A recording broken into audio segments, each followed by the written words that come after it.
നിങ്ങളെക്കൊണ്ട് maximum ഈ ഒരു ആഡിനെ പറ്റി ചർച്ച ചെയ്യിക്കുക എന്ന് തന്നെയാണ് ആഡ് ഡയറക്ടറായ പ്രകാശ് വർമ്മയ്ക്കും ആ ഒരു കമ്പനിക്കും വേണ്ടത്. അതുതന്നെയാണ് ഇപ്പോൾ നടന്നുകൊണ്ടിരിക്കുന്നതും. ഓക്കെ, ആൻഡ് ഈ ഒരു ആഡിലെ കുറച്ച് ബ്രില്യൻസ് ഞാൻ പറഞ്ഞുതരാം. നമുക്ക് ഇത് കൂടുതൽ പേഴ്സണലായിട്ട് തോന്നാൻ കാരണം വേറൊരു ക്യാരക്ടർ അല്ല ഈ ഒരു ആഡിൽ അഭിനയിച്ചിരിക്കുന്നത്, മോഹൻലാൽ തന്നെയാണ്. അത് നമുക്കിവിടെ മിസ്റ്റർ മോഹൻലാൽ എന്നുള്ള ടൈറ്റിലും ആൻഡ് ലാലേട്ടൻ എന്നിവർ പറയുന്നതിലൂടെ നമുക്കത് വ്യക്തമാവുന്നുണ്ട്.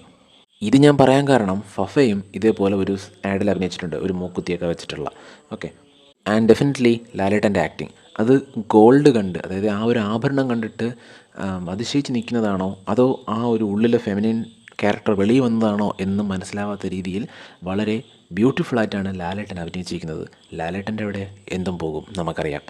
ആൻഡ് ഈ ഒരു ആഡിലൂടെ ലാലേട്ടൻ്റെ വേറൊരു സൈഡും കൂടെ, അതായത് വേറൊരു മസ്കുലാലിറ്റി മാത്രം കാണിച്ചുകൊണ്ടിരുന്ന ലാലേട്ടൻ ഇപ്പോൾ ഒരു ഫെമിനിൻ ടച്ചും കൂടെ കാണിക്കുന്നുണ്ട്. ആൻഡ് ഈ ഒരു ആഡിൻ്റെ തുടക്കത്തിൽ തന്നെ ഈ ഒരു ഫ്രെയിമിൽ എന്താണ് നമുക്ക് കാണാൻ പോകുന്നതെന്ന് ഫോർഷാഡോയും ചെയ്യുന്നുണ്ട്.